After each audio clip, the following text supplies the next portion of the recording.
King Edward, Part 9. Chapter 9. Luck. Edward knelt behind Morayland, leaning over his shoulder so that he could see the cards the elf held. He was sitting away from the fire, so it was dark for human eyes, but Morayland was the only one of the group who would allow Edward to see his hand. The other players, Beach, Myth, and Mats, said Edward brought them bad luck. Morayland said that it was not really a question of luck, but that their hands were reflected in Edward's face for those that had the eyes to see such images. It was too dark for Beach and Mats to see Edward now, and Morayland blocked him from Myth's view. And yet, the pile of coins in front of Morayland had grown smaller since Edward had taken a place behind him, but this time he had been dealt a good hand. Edward could see that. It was Matt's turn. He was cogitating. "You're shivering, son," Morayland said. "Have you no warmer clothing? We must find something for you. Here, come share my cloak then. You can hold the cards if you like." The wind was chill. There was a bite to it now that they were farther north, and the year had grown older. Edward accepted the shelter of Morayland's arm and warm fur cloak and sat close against his side. "I think I'll just play the cards I hold," Matt said at last, and pushed a pile of coins into the pot, then with sudden resolve, added a few more. "There. Throw the hand down, Edward, we're through." "But there aren't many better hands than what we've got," Edward protested. "Edward," Morayland growled. "Well, how am I supposed to learn?" Mats didn't have to show his cards unless they matched his bet. "By watching. Silently." "Oh, very well. No one ever told me that fatherhood came cheaply." He shoved most of his coins into the pot to match Mats's bet, and Edward laid the hand down. "Ah," Matt said. "You needn't do that, my friend. I'll show the boy my cards for free." "You filthy Nord," Morayland said in disgust. "Put down your cards and take my gold if you can beat my hand. Let's see if I'm the one who needs educating on how to play this game." "You don't," Mats grinned. "Except that you could have accepted my generous offer instead of throwing an insult at me." Mats laid down the perfect hand called the Ladies. "A taunt like that rates an insult. Mats, that hand is almost worth the viewing price. 5 beautiful ladies. You don't see them together every day. They're not that fond of one another's company." "How'd you know?" Edward demanded. "Ah, that'd be telling." Morayland grinned. "Some things you're supposed to learn for yourself. That's part of the game. But remember that a good hand's worthless if someone else holds a better." "I'm sorry." Edward looked ruefully at the few remaining coins. "No matter. It's foolish to play with Mats on those nights when the god of luck himself stands at his shoulder, and all I have at mine is a runaway Breton prince who should be in his bed. He'd have had that money off me at the end. This way we'll get a bit of sleep." "Spoil sport," Mats grumped. "It's not every night Sai visits me, and I do enjoy his presence." "He can leave as quickly as he comes. Sai's not someone you want to get over fond of, Mats." "Who should know that better than I? Nay, do not apologize. I appreciate your concern for me, my friend. It's not altogether unwarranted, but I am mindful of the temptation. I know how undependable Sai's favor is, and how capricious. I play only among my friends, whom I do trust." "Good night, then." Morayland and Myth went off to join those who were already asleep, leaving Mats and Beach and Edward by the fire. The Dark Elves' natural sleep pattern was a period of 5 or 6 hours during the day, and a short nap of 2 or 3 hours after midnight. Now that they were traveling, they were sleeping only at night, which was a difficult adjustment for Myth and Morayland, who had to use spells to cope with it. Edward had slept a bit as soon as they had stopped for the night, while the others prepared supper. In consequence, he was now wide awake. Beach was yawning. Mats seemed to require less sleep than the rest. "Tell me about Sai, Mats. I've never heard of him before. I didn't know there was a god of luck. I thought luck just happened." "Being as you're Breton, I can understand that. Bretons like things explained, clear and reasonable, in sequence, so one thing follows from another, and you know where you are. Most gods are like that. They lay down rules, and if you obey them and pay homage to the god, why then he or she grants you favor. And the better you keep the rules and the more you worship the god, the higher you rise in his favor. Those rules aren't always easy to keep, and one god's rules may require you to violate another's, but you know where you are. Well, Sai's not like that. He's not a Daedra, but he's got a Daedric side to him for sure. One thing, if you worship him too much, he'll abandon you altogether. They call it Sai's affliction. It's an overwhelming desire for the god's constant presence. My father suffered from it, poor man. The disease is more than just a desire for the god's presence. The sufferers require continual proof of the god's favor. So they gamble incessantly, not to win, for all they do with winnings is keep on gambling until they lose. Then they do what they must to raise a stake so they can gamble again. Oh, it's a terrible thing. Terrible. My father sold me as a slave because of it. Later, he sold my oldest sister. Then, when he was in debt yet again, he killed himself in one of his rare lucid moments when he could see what was happening to him, what he was doing to his family, himself. Of course, I was just a kid when I was sold. I didn't understand. I thought it was because of some fault of mine that I'd been sent away, laziness or stupidity or disobedience, and that if I'd only been a better son, it wouldn't happened. That's Oriel's way. It's intended that children should respect their parents and learn from them, but some parents aren't deserving of respect. Well, it was a sickness in him, so my mother says.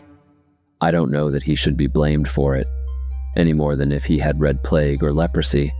I believe her, yet sometimes I still feel it was my fault. Well, that was bad luck, you might say, but Sai sent me Morlin, and that was a lucky day indeed. What other god would put it into his head to stop one human from beating on another?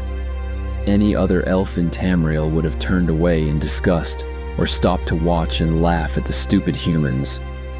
2 dark elf kids against 4 grown Nords, and for all they knew, I deserved what I was getting. I could have been a thief or murderer. I suppose I was a thief. I'd stolen myself, so to speak. Morlin can't say himself why he did it. He says he was spoiling for a fight that day, and seeing slave catchers on Morrowind soil did nothing to ease his temper. That's why I say, it was Sai, but it was Morlin that listened to the god. There's no doubt it's a grand thing to feel Sai's hand on your shoulder. It's like riding the finest horse, like love itself. You're one with the world, and everything goes your way. Everything's on your side, instead of being the constant struggle that life really is. You don't have to be smart or handsome or kind or witty. Things just go your way. If you do something dumb, it doesn't matter. It'll turn out to be the right thing to have done. Lucky. Some folks do seem to be born lucky, others unlucky. I don't know why. Most everyone feels Sai's presence sometimes, I guess. You have, haven't you? Edward shook his head. He'd no idea what Mats was talking about.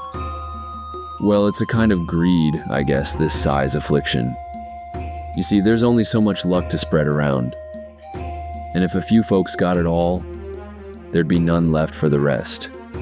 Like tonight, I won that last pot, but the others had to lose it. Everyone can't win with Sai. That's not true with other gods, not necessarily. You still don't understand, do you? Would you like to hear a story about Sai? Edward nodded. Mats was a good-natured fellow, but usually quite silent. Edward had thought him rather stupid. Mats's luck at cards seemed to have loosened his tongue, and now Edward saw that he thought a lot more than he talked. Long, long ago, when people were fewer and wolves more numerous than now, a young widow named Josiah lived smack in the middle of what is now the province of Skyrim. She was an ordinary sort of woman, neither plain nor pretty. She had smooth brown hair, warm brown eyes, a short nose, a full round face, and body to match. She'd been born the only child of peasant farmers, Her parents had been carried off by typhoid when she was 17. Shortly afterwards, she had married Tom, a strong young woodcutter with a cheerful disposition and a roving eye. He'd gotten her pregnant quickly, then turned his attentions elsewhere. Shortly before the babe was due, he'd been killed by the local goldsmith who'd come home unexpectedly, found the handsome woodcutter in bed with his wife, and stuck a knife in his back. Tom's death had occurred on Heart's Day. The babe, a boy, was born 4 months later during mid-year. 2 neighbor women came to help her birth him, and one stayed a few days. After that, she was left to cope with caring for child and small holding as best she could. One evening in the next Morning Star, Josiah went out to the small barn to do the evening chores, leaving the babe asleep in his crib. The wind was howling. She had to clutch her cloak tightly around her. She milked and fed the cow, fed the pigs and chickens. When she left the barn, she walked out into a fierce blizzard. The wind had risen so that the barn door was wrenched from her hand and slammed back against the side of the barn. She couldn't even see the house, which was near the road, and some little distance from the barn, but she set off toward it with confidence. She'd lived here all her life and knew every inch of ground, although she'd never seen a storm quite this fierce and sudden. Already there were 2 inches of snow beneath her feet. She struggled against the wind for some time, until at last she realized that she must somehow have gone past the house. She turned back and tried to follow her own footprints, reasoning that at least she'd warm herself in the barn before setting out again. But the snow was falling so thickly that her footprints vanished before her eyes, and she was quite lost and cold. Josiah struggled on, hoping to come across something recognizable, a boulder or a tree, or the road, if not house or barn. Her hands and feet were wet and numb. She hadn't dressed heavily and was now chilled to the bone, with ice forming on her eyebrows and lashes. "Timmy! Timmy!" She cried her child's name, hoping against hope that the babe would wake and cry, and that she might follow the sound to him. She stood and listened, gasping the cold air into her lungs, but there was only the howling of the wind. The wind, or something more. A gray shape took form in front of her, staring at her with slitted yellow eyes. A great gray wolf. Her heart seemed to stop. Her eyes filled with tears as she thought of her child lying helpless in the house alone, and his mother dead outside. How unlucky to die so close to shelter. Unlucky. But she had always been unlucky, the unluckiest woman she knew. It might be days before any thought to visit her. She sank down to her knees, exhausted. The wolf sat before her, threw back its head and voiced its dreadful howl. Her frozen hands scrabbled in the snow, looking for stone or stick, anything with which to defend herself against the pack.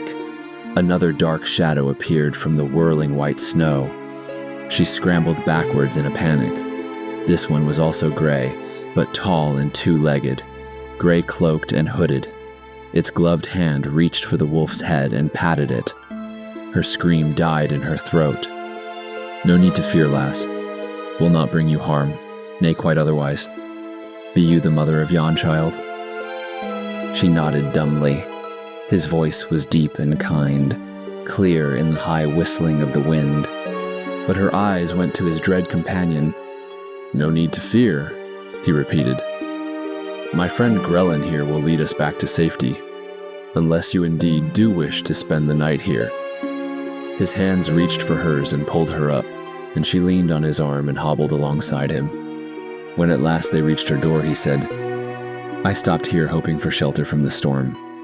I hope you don't mind." How could she refuse? Men too could be wolves, but if he were, it wasn't likely he'd take no for an answer anyway. Please come in. I left the keiki kettle on the boil, but I expect it's empty by now," she said inanely.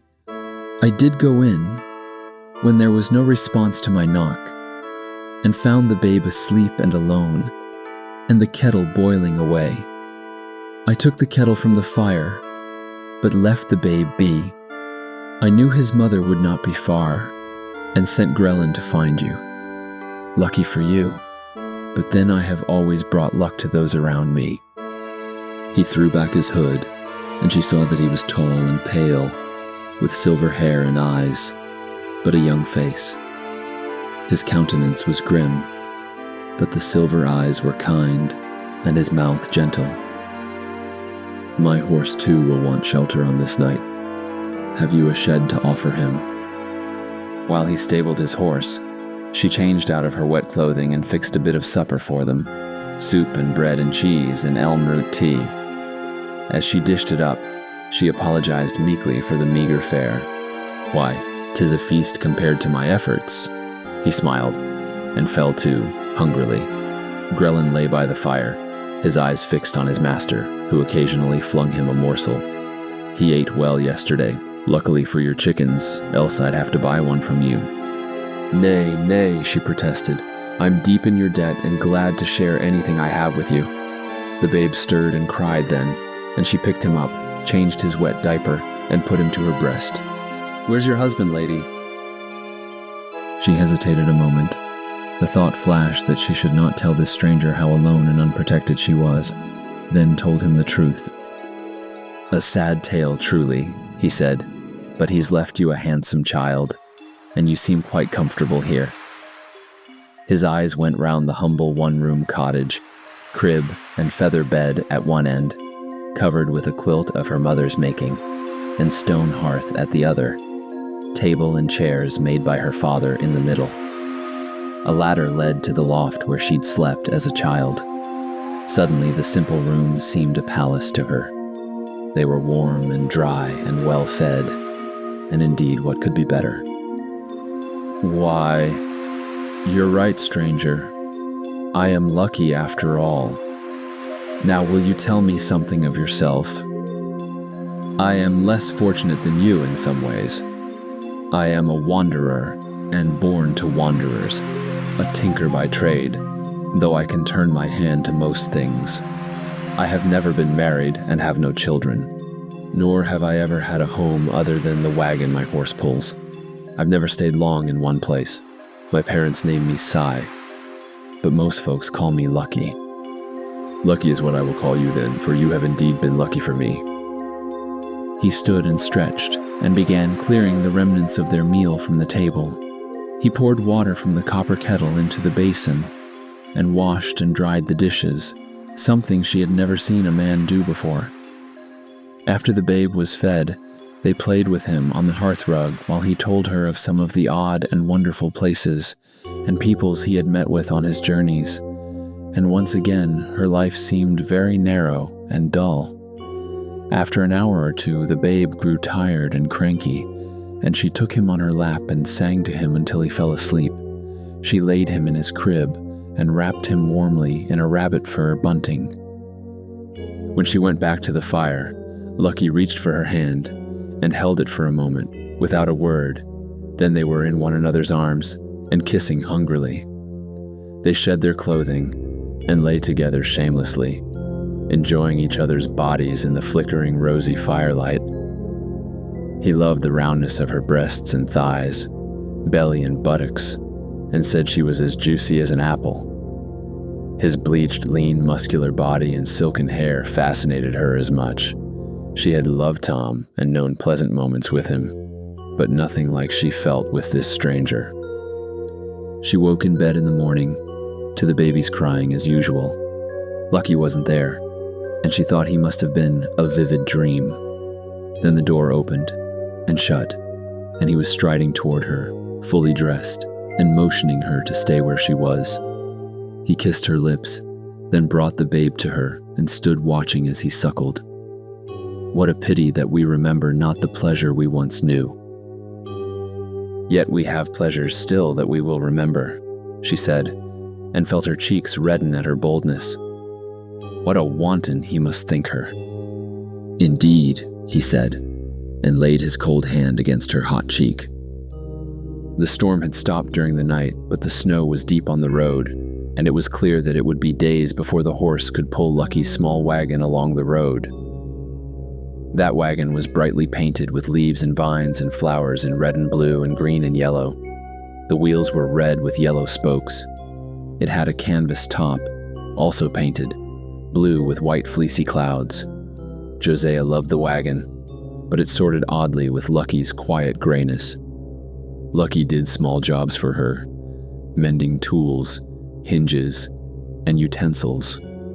He cut more wood for her, saying that if she did not need it this year, there would be another. He stayed a week, and a thaw came, and then a freeze, and the road was rutted, but fit for travel. They looked at one another in the morning light, and he said that it couldn't hurt to stay another day, or maybe two, if she was not yet tired of him. She wasn't. After another week, Lucky asked her if she would come with him.